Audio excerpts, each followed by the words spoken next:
Merci beaucoup.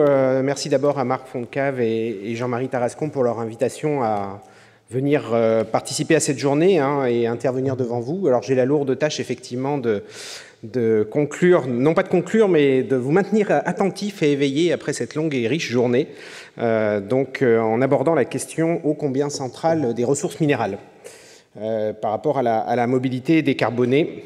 Alors, je vais dans mon intervention revenir sur trois grands points avant d'apporter des éléments de conclusion. D'abord, vous décrire un peu quels sont les enjeux, même s'ils ont déjà été abordés en termes de ressources minérales, de l'électrification ou de la décarbonation, des fossilisations des transports.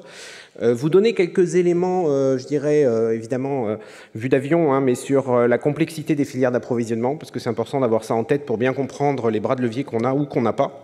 Et puis, peut-être essayer d'apporter quelques éléments d'éclairage sur les moyens qu'on pourrait essayer de mobiliser pour préserver notre souveraineté économique et nos capacités à répondre à l'ensemble de ces besoins. Alors, donc, premier point, revenir un peu sur les enjeux en ressources minérales de la mobilité et vous montrer en quoi on va passer d'une dépendance, comme vous le savez, des énergies fossiles à une dépendance extrêmement forte aux métaux ou plus généralement aux ressources minérales. Alors, le premier point, et il est important, c'est qu'on a parlé beaucoup mobilité. Il faut bien comprendre que la mobilité s'inscrit dans tout un contexte qui va un peu tout dans le même sens sur des besoins croissants en ressources minérales. Donc, effectivement, comme vous le voyez sur cette figure, on a non seulement, je dirais, en tendanciel, évidemment, la croissance de la population, la croissance économique des pays, notamment encore en voie de développement, qui conduisent à un appel croissant, je dirais, en termes de ressources. Mais on a aussi deux événements nouveaux dans le paysage et qui sont structurants, qui sont d'une part donc la transition énergétique, on en parle largement depuis ce matin, et puis n'oublions pas, j'aurai l'occasion d'en redire quelques mots, la transition numérique qui est aussi gourmande en ressources minérales.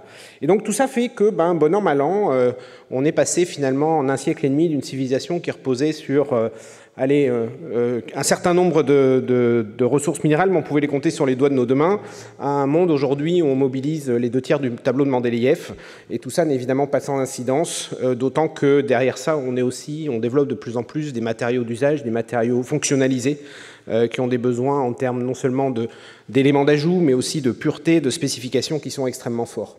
Donc tout ça, évidemment, ça doit nous interpeller sur la manière dont on est capable ou pas de répondre à l'ensemble de ces besoins.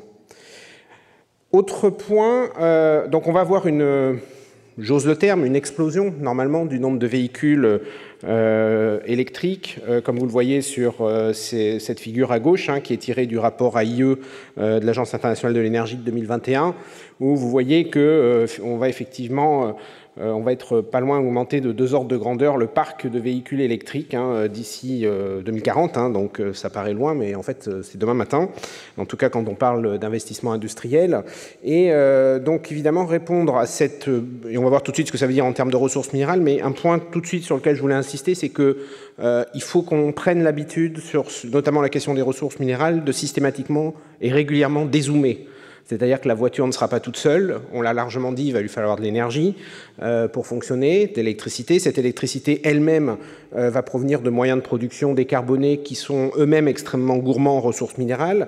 Il va falloir une intelligence pour gouverner tout ça, on l'a mentionné, donc c'est ce que vous voyez sur ce réseau, sur cette figure sous le terme de smart grid, là aussi avec des besoins autour du numérique. Donc, je vais centrer mon discours sur la voiture, mais ayez bien conscience qu'autour de la voiture, pour que cette voiture puisse fonctionner, il faudra aussi qu'on soit capable finalement de développer l'infrastructure et d'avoir les ressources pour ça.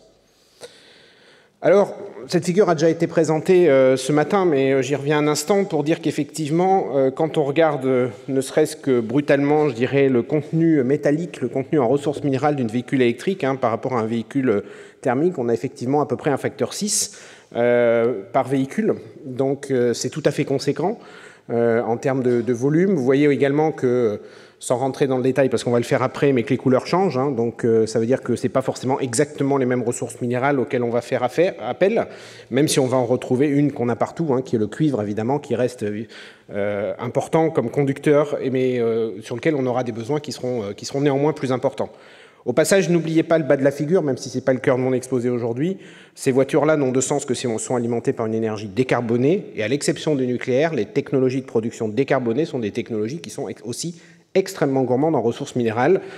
On parle ici en mégawatts installés, donc si vous multipliez ça par le facteur de disponibilité, on n'est pas loin de 15 à 20 fois de ressources minérales par kilowattheure sur une énergie produite par exemple par l'éolien offshore par rapport à ce qu'on pourrait avoir sur des moyens plus conventionnels. Donc tout ça fait que les experts, les établissements en charge de faire un peu de la prospective sur tout ça nous prédisent une explosion de la demande en ressources minérales, un mur de demande sur lequel, évidemment, on a aujourd'hui des interrogations sur notre capacité à y répondre. Donc vous voyez ici, typiquement, sur les métaux importants pour la mobilité électrique, une augmentation plus d'un facteur 40 pour le lithium, aux alentours d'une vingtaine pour tout ce qui est graphite, cobalt, nickel, et puis les terres rares entre 5 et 10, qui nécessitent en 20 ans des taux de croissance énormes. Typiquement, un facteur 40, on n'est pas loin de 20% de croissance par an pendant 20 ans. Je vous laisse deviner la capacité que ça requiert en termes d'infrastructures industrielles pour être capable de tenir ce rythme. Je ne suis pas sûr qu'on l'ait jamais fait.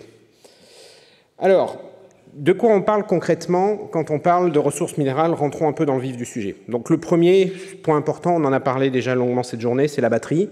La batterie qui, comme vous le voyez, il va falloir qu'on fasse croître de manière très considérable, comme le montre la figure en bas, notre parc de batteries, de manière à pouvoir assurer l'énergie dans l'ensemble de ces véhicules. Alors vous verrez dans les figures assez classiquement deux types de notation. Les scénarios STEPS et les scénarios SDS. Donc, pour faire simple, on va dire que STEPS, c'est les engagements qui ont déjà été pris par les différents pays, qui conduisent donc à une certaine augmentation de la demande. Et SDS, c'est les engagements qu'il faudrait prendre si on voulait tenir le 2 degrés. Donc évidemment avec des choses qui sont beaucoup plus importantes.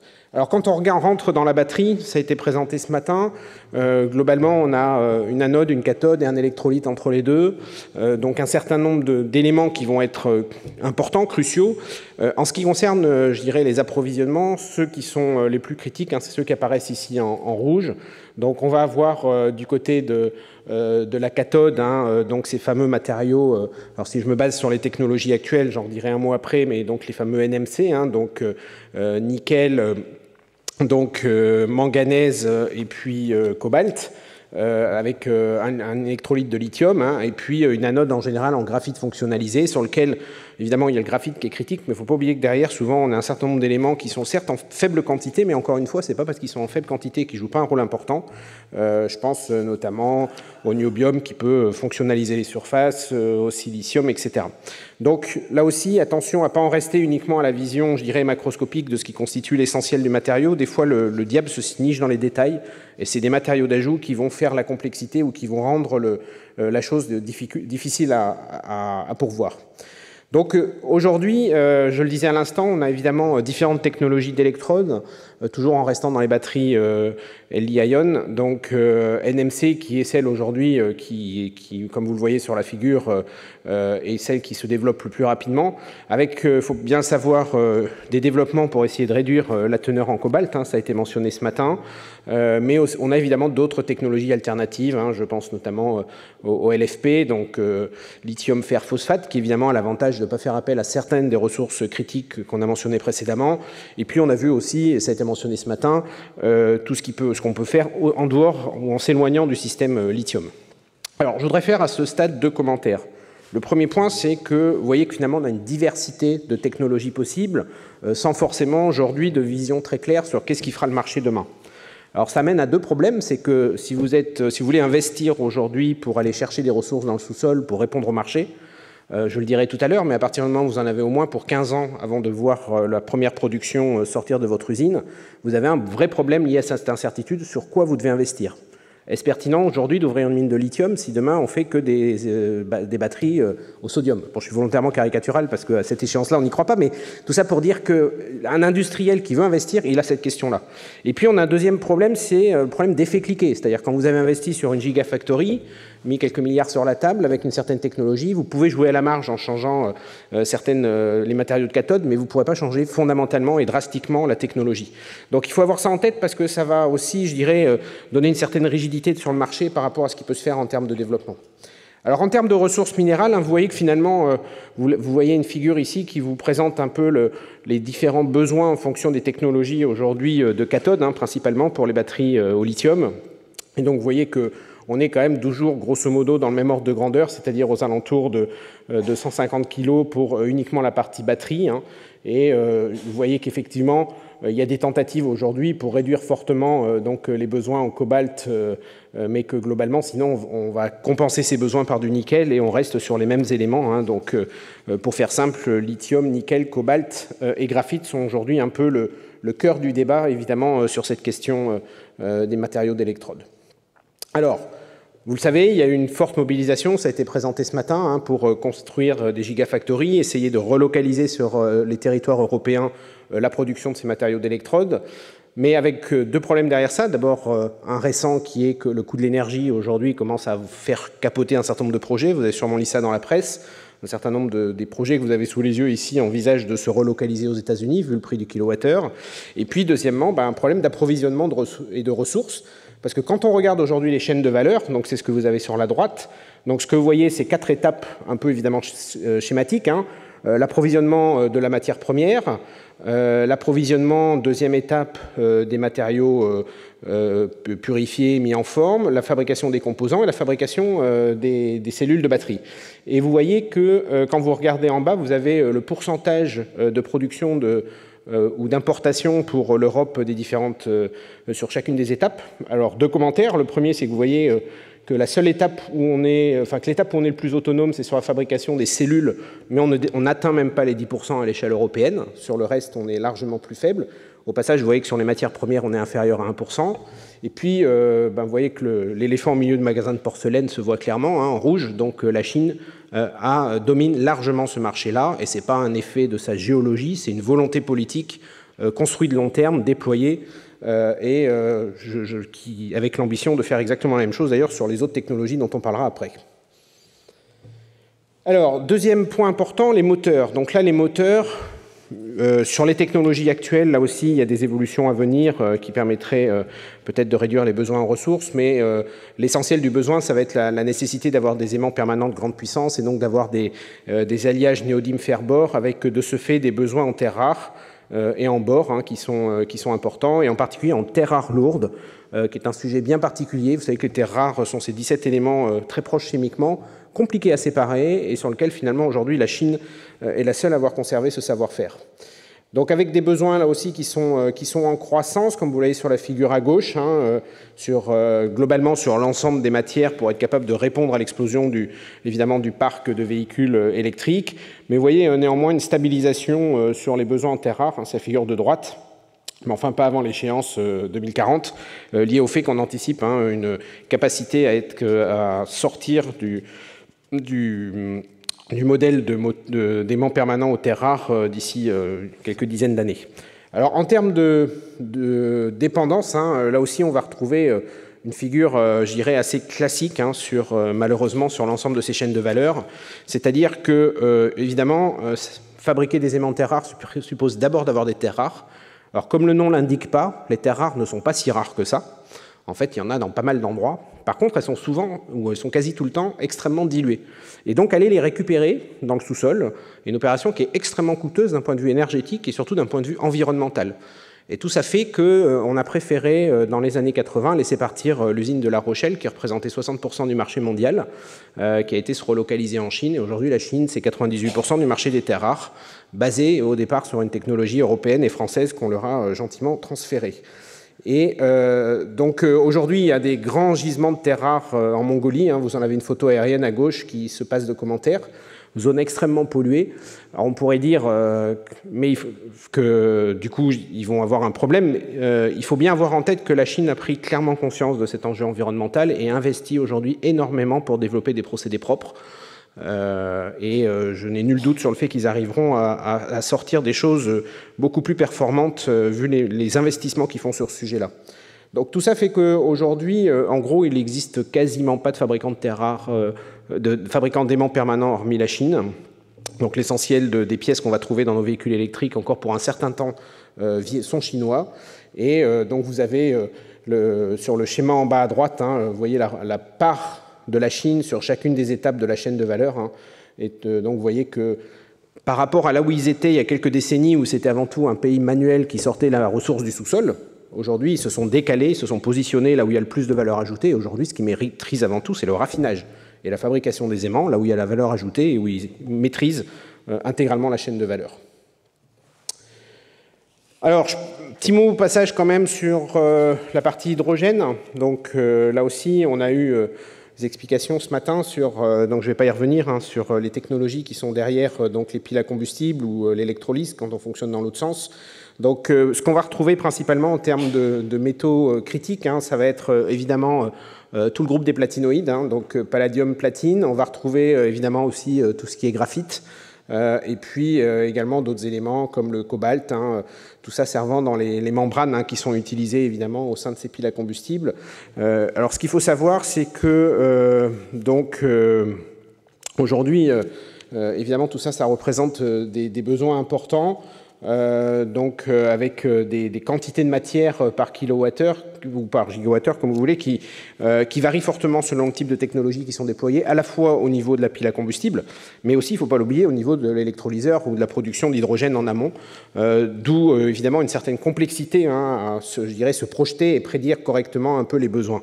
Néanmoins, ce qui est clair, c'est qu'on va vers une augmentation qui est significative, hein, ça vous l'aurez bien deviné, et avec là aussi une maîtrise, je dirais, de la chaîne de valeur qui reste minoritaire pour l'Europe, mais qui est néanmoins moins, je dirais, en difficulté ou en fragilité que ce que vous avez pu voir précédemment, puisque vous voyez que sur la partie des matériaux qui servent dans les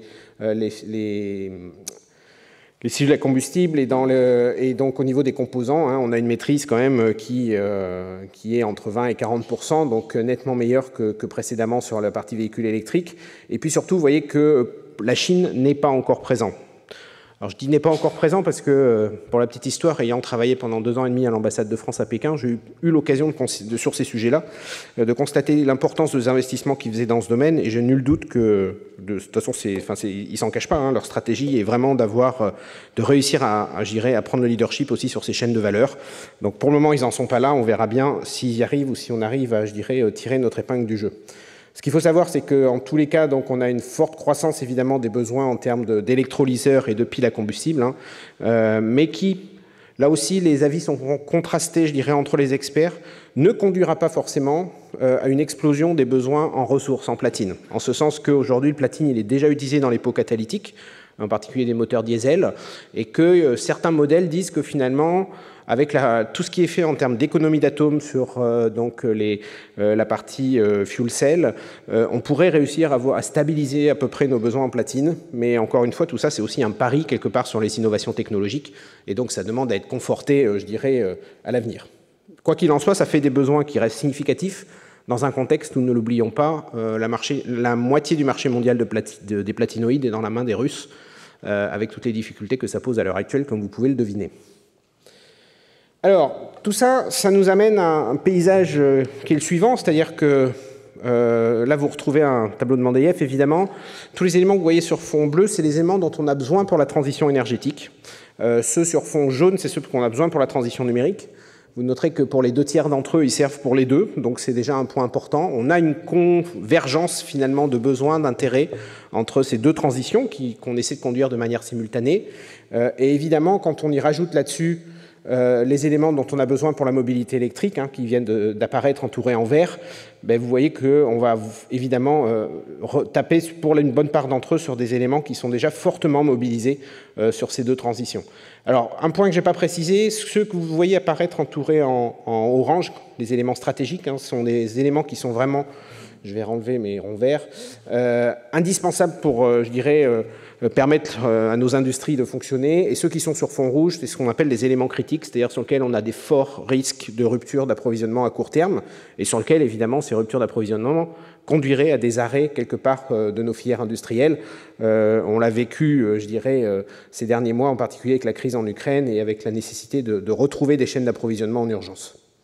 Donc vous voyez que sur les éléments qu'on a besoin pour la mobilité électrique, hein, on va retrouver des éléments qui sont critiques, hein, comme le cobalt, comme le niobium, comme les terres rares, et comme un élément également qui n'est pas encore mis critique, mais qui le deviendra prochainement, qui est le cuivre, sur lequel je reviendrai dans un instant.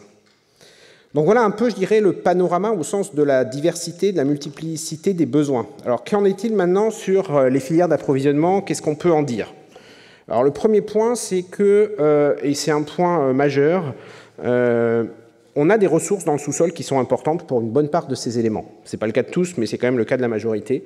Donc là où le bas blesse, là où les problèmes vont arriver, ça va être la difficulté, si vraiment on veut réaliser tous les scénarios, toutes les trajectoires qu'on discute depuis ce matin, d'avoir accès à cette ressource en temps et en heure. C'est-à-dire, si je prends le lithium, trouver 40 fois plus de lithium en flux annuel dans le sous-sol, je dirais, dans l'absolu, il existe. Le sortir d'ici 2035, c'est juste pas possible.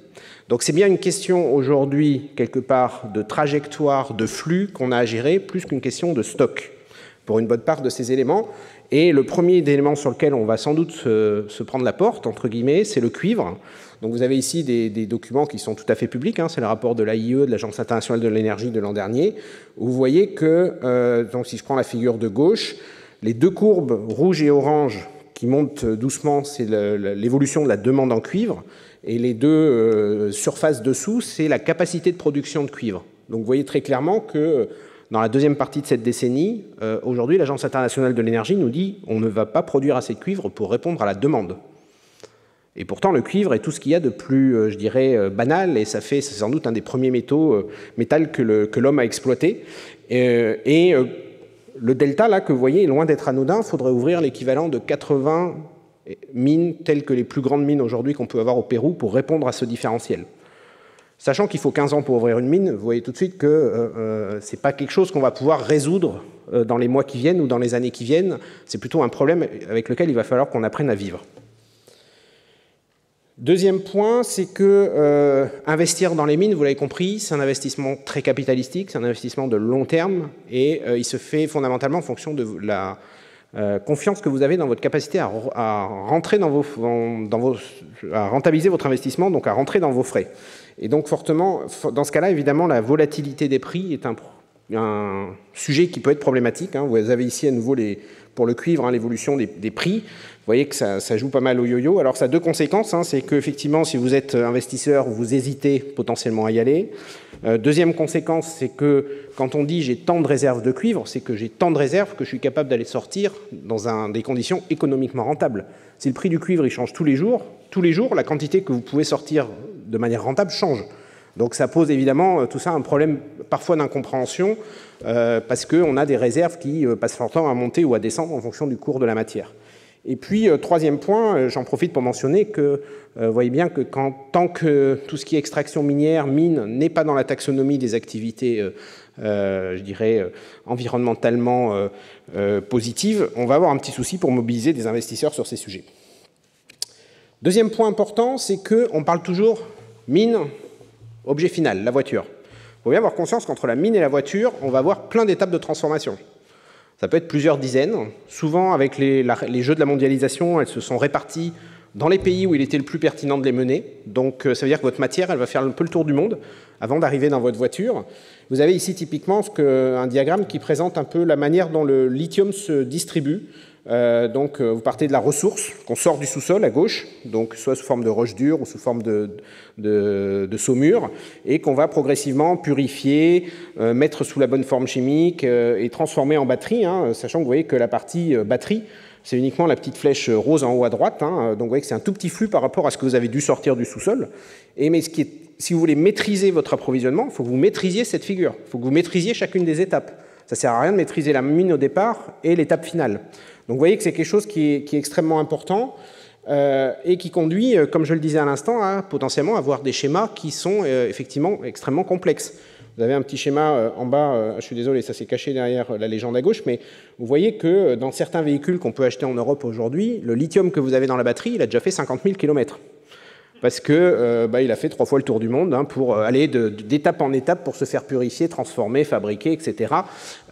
Inutile de vous dire, là je vous parle juste en termes de capacité à maîtriser la chaîne de valeur, en termes d'impact environnemental et CO2, évidemment, je vous tirerai la conclusion de vous-même. Donc la Chine là-dessus, on l'a déjà vu tout à l'heure, a progressivement investi sur l'ensemble des chaînes de valeur, sur l'ensemble de ces étapes. Et puis, last but not least, on l'a mentionné déjà plusieurs fois, évidemment, il faut saluer la bonne nouvelle du projet de démarrage d'une nouvelle exploitation du gisement des Chassières dans l'Allier, sur lequel on a des réserves de lithium extrêmement importantes. J'y reviendrai dans un instant, ce n'est pas les seules réserves en France. Et également de la volonté de construire une usine de raffinage, donc bien de s'intégrer dans cette logique de maîtriser l'ensemble de la chaîne et pas uniquement l'extraction de la matière. Dernier point que je voulais mentionner avant de passer aux solutions, la plupart des métaux dont on a besoin, on ne les extrait pas du sous-sol pour eux-mêmes. Parce que, en fait, c'est plutôt des métaux d'accompagnement, si vous voulez, qui sont présents avec d'autres métaux principaux. Alors, c'est ce que présente cette figure un peu compliquée à gauche. En fait, les métaux principaux qui créent les gisements, qui constituent les minéraux, qui sont les structurants, c'est ceux que vous voyez dans le cercle bleu au milieu. Et tous ceux qui sont autour, je ne vais pas rentrer dans le détail, mais c'est des minéraux donc secondaires ou des matières secondaires qu'on doit pouvoir récupérer. Alors vous allez me dire, and so what? Mais en fait, la question est quand même, c'est un point qui est extrêmement important. Parce que, par exemple, si vous avez besoin de gallium, au hasard, si vous cherchez un minerai de gallium, vous n'en trouverez jamais. Par contre, le gallium, il va être mélangé avec l'aluminium quand vous allez traiter de l'aluminium pour faire, pour les utilisations habituelles de l'aluminium. Mais ça a une conséquence extrêmement forte, c'est que le marché du gallium, au sens de la production de gallium, elle ne dépend pas du besoin du gallium, elle dépend de ce que vous faites sur l'aluminium. Et si pour une raison X ou Y, vous décidez d'arrêter de récupérer le gallium dans l'aluminium, vous avez juste plus de gallium. Donc on a en fait des marchés de matières minérales qui sont tous liés les uns aux autres. Ou en tout cas, il y a des grandes familles dans lesquelles ils sont tous liés. Donc là aussi, ça rajoute à la complexité, et ça fait que vous n'êtes pas sur un marché sur lequel vous pouvez juste dire « j'investis sur tel élément », parce qu'on est sur des choses beaucoup plus complexes. Et alors, ce que vous retrouvez sur ce tableau de Mendeleïev, c'est donc plus c'est rouge, plus on a donc des éléments qui vont être produits sous forme de sous-produits, sous forme de produits secondaires. Et donc, vous voyez que notamment, c'est le cas des terres rares, c'est le cas des platinoïdes, c'est le cas du cobalt, etc. Il n'y a pas de mine de cobalt. Il y a des mines de cuivre dans lesquelles il y a du cobalt. Il y a des mines de nickel dans lesquelles il y a du cobalt. Dans lesquelles, d'ailleurs, vous pouvez ou ne pas récupérer le cobalt. Donc, voilà, si vous cherchez du cobalt, ce n'est pas le cobalt qu'il faut aller chercher. Alors, dans ce contexte-là, qu'est-ce qu'on peut faire pour essayer de regagner en souveraineté industrielle, économique, et puis, ce faisant, déployer nos transitions énergétiques? Donc, le premier point important, je l'ai déjà mentionné, mais je vous le revoyais présenté de manière un peu différente, c'est qu'il faut avoir bien conscience qu'on a perdu notre souveraineté minérale, qu'on a laissé ces activités finalement se déployer dans d'autres pays, et on a accepté d'être totalement dépendant. Donc, vous avez ici une figure dans laquelle vous voyez que pour plus d'une quinzaine d'éléments, on est à 100% dépendant des importations. C'est le cas, par exemple, des terres rares, on l'a déjà mentionné. Donc, on a laissé ça se transférer vers des pays à bas coût de main-d'œuvre et à plus faible réglementation environnementale. Ce qui fait qu'aujourd'hui, quand vous regardez un peu le paysage mondial, l'Europe n'apparaît quasiment pas. C'est le petit liseré bleu tout en bas, et c'est l'ensemble des activités minières à l'échelle mondiale. Donc, ça se passe de commentaires. Alors, c'est insidieux parce que ça va au-delà du fait qu'on n'a plus d'acteurs industriels majeurs. Ça veut aussi dire que nos concitoyens, dans nos sociétés, n'ont plus l'habitude de voir une activité minière, n'ont plus l'habitude de voir une activité, une industrie de transformation, et pensent qu'on peut acheter son iPhone directement, ou son smartphone sur Amazon sans qu'il y ait besoin d'avoir d'extraction de matière derrière. C'est assez insidieux, mais ça pose des questions importantes demain pour pouvoir relocaliser des activités de ce type-là. Alors, qu'est-ce qu'on peut faire? Premier point, on a un bras de levier important, c'est le recyclage. Ça a déjà été mentionné, c'est quelque chose qui est fondamental à déployer.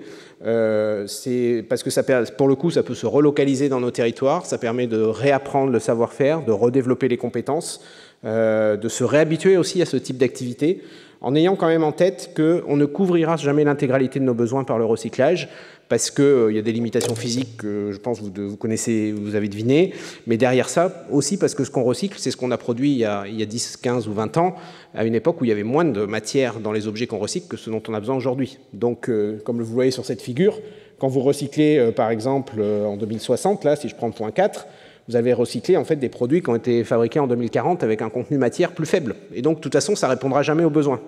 Et donc, tout ça fait que, bon an, mal an, on estime qu'on ne pourra jamais couvrir plus de 50% de nos besoins par le recyclage. Deuxième point, non, notre sous-sol n'est pas dépourvu de ressources minérales, loin de là. On est plutôt même un pays richement doté par la nature. Pour le moment, on a juste décidé de ne plus s'y intéresser. Donc il faut savoir qu'on a un inventaire minier qui commence à dater, puisqu'il a 50 ans maintenant, donc on connaît bien, grosso modo, les 200-300 premiers mètres, on connaît très mal ce qu'il y a dessous, et déjà dans ces 200-300 premiers mètres, on sait qu'on a des gisements d'intérêt économique, voire d'envergure mondiale.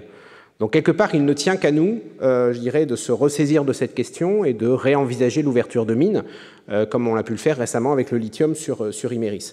Et cette, je dirais, au-delà de cette connaissance un peu historique, si vous voulez, tous les travaux qu'on a pu mener depuis, notamment en géologie prédictive, sur la base de, je vous passe les détails, mais de ce qu'on sait de la structure géologique de nos territoires, montrent qu'on a un potentiel fort. Alors, vous voyez sur le lithium, par exemple, la carte au milieu, vous voyez que c'est une des zones les plus riches en Europe.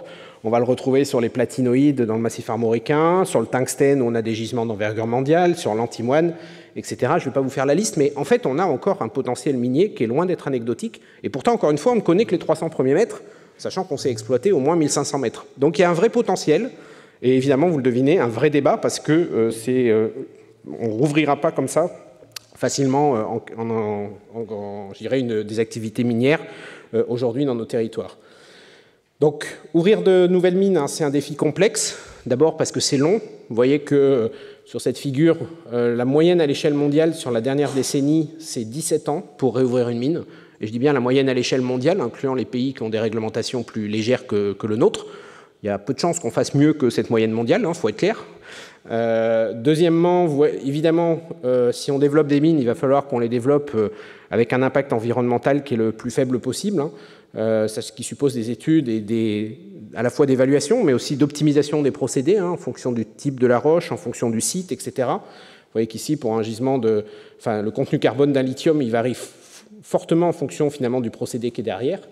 Il va falloir aussi qu'il y ait une implication forte pour, j'allais dire, embarquer les populations locales, pour avoir un processus de décision qui les implique et qu'on réussisse à trouver un compromis finalement entre l'intérêt collectif et les intérêts locaux. Et puis donc la nécessité d'avoir une réglementation derrière tout ça, parce qu'il ne suffit pas de s'affirmer comme étant propre, qui est ce qu'on appelle la mine responsable, sur lequel il y a un gros effort côté français, notamment au niveau de l'Union européenne, pour essayer de faire émerger une réglementation qui soit certifiée par des tiers et qui puisse construire la confiance avec les populations locales, sachant que ça existe déjà dans d'autres pays. Vous avez ici une photo d'une mine de tungstène en Autriche qui rentre complètement, je dirais, dans cette typologie. Alors en conclusion, quels sont, je dirais, où est-ce qu'on en est aujourd'hui sur cette prise de conscience collective? Donc je pense que vous êtes au courant qu'il y a eu un rapport qui a été remis par Philippe Varin, à Barbara Pompili, Agnès Pannier-Runacher, le 10 janvier de cette année, qui a conduit à un certain nombre de décisions collectives pour essayer d'avancer par rapport à cette problématique de souveraineté économique et puis de sécurisation des approvisionnements. Vous voyez, avec la création d'un fonds d'investissement pour les métaux stratégiques pour la transition énergétique, la mise en place d'une vraie diplomatie des ressources minérales qui nous faisait défaut pour le moment, la création d'un observatoire des métaux critiques auprès du BRGM sur lequel je reviendrai dans un instant, la mise en place d'une vraie concertation interministérielle avec un délégué dédié, la construction d'une feuille de route technologique pour essayer de vraiment se donner une trajectoire en termes de technologie, le développement de cette réglementation de mines responsables dont je parlais, et également la relocalisation d'industries séparatives, d'industries de purification sur les plateformes de Lac pour la partie aimant et de Dunkerque sur la partie batterie. Alors un petit mot sur cet observatoire, puisqu'en tant que BRGM, on est en charge de le porter sur les fonds baptismaux. Il sera officiellement créé le 29 novembre, donc on est, comme vous le devinez, dans la dernière ligne droite. Ça sera une structure publique-privée qui a vraiment vocation à éclairer l'ensemble de ces questions dont j'espère que vous avez eu un aperçu très léger de la complexité, avec 3 enjeux principaux, être capable de décrypter et suivre les chaînes de valeur minérale à l'échelle mondiale pour éclairer les pouvoirs publics et les filières industrielles, être capable d'évaluer l'impact des évolutions technologiques et d'évaluer l'adéquation offre-demande sur le moyen-long terme, et puis être capable derrière tout ça de quantifier les risques, de proposer des tests de résilience, de proposer des plans d'action, qu'on ne se retrouve pas dans la situation où on s'est retrouvé le 25 février à se demander quel allait être l'impact sur notre industrie de l'invasion de la Russie en Ukraine. Donc tout ça est évidemment extrêmement important et doit permettre d'alimenter les décisions des pouvoirs publics et des filières et acteurs industriels. Donc en conclusion, je pense que vous avez compris que la transition énergétique va être une transition vers un monde beaucoup plus minéral qu'il ne l'était aujourd'hui. Donc de ce point de vue-là, on peut dire que c'est une certaine décarbonation quand même si le carbone va rester important. On va clairement passer d'une dépendance aux énergies fossiles à une dépendance aux ressources minérales. Je pense qu'il faut qu'on en ait tous conscience. Et le rythme de cette transition doit nous interpeller sur notre capacité à répondre en temps et en heure à ces besoins. Il est fort probable que les approvisionnements en ressources minérales soient le goulet d'étranglement de la transition. Donc on a une forte dépendance et il y a un vrai besoin de regagner notre souveraineté sur ces sujets, c'est fondamental. Et puis de développer donc des activités minières qui s'éloignent, qui n'ont plus rien à voir avec ce que l'imaginaire populaire et les images de Zola, mais qui s'inscrivent pleinement dans le respect de l'environnement et dans des co-constructions avec les populations locales, c'est fondamental. Voilà, et puis évidemment l'Observatoire national qu'on est en train de développer qui aura un rôle important à jouer sur tout ça. Donc je vous remercie de votre attention et je m'excuse pour avoir été un peu long.